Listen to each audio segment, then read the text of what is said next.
We're reading Chofetz Chaim on proper speech, day 104, children. It is a parent's responsibility to sensitize his or her child to the evils of Lashon Hara and help the child to develop self-control in this area. At the same time, it is a parent's responsibility to provide his or her children with emotional support and assistance. The overzealous parent can cause a child irreparable harm by forever scolding when reassurance is in order. However, failure to discipline one's child is no less harmful. One must learn to discern between situations where a child is relating an incident because he needs his parents' help and when he is speaking Lashon Hara for no good reason. A child should be taught that if interesting events of the day include negative facts about others, then names should be omitted. To relate a certain child misbehave in class is to speak Lashon Hara, even if what the child did was clever and amusing.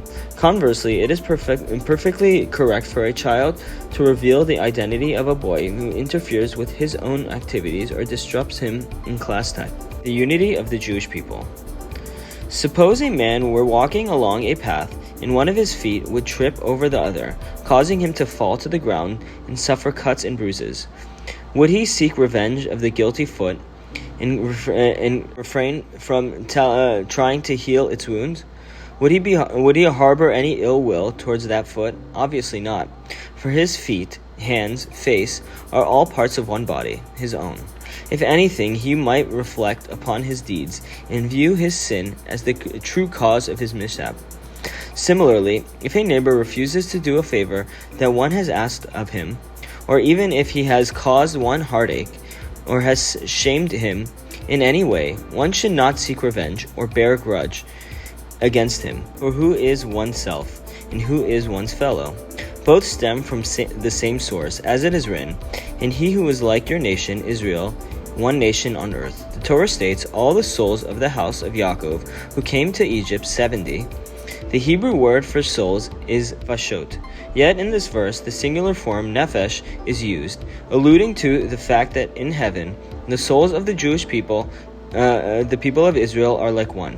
Each Jewish soul, while part of one whole, is distinct and unique, like a person whose body is a single unit comprised of many individual parts, each with its own distinct and unique function.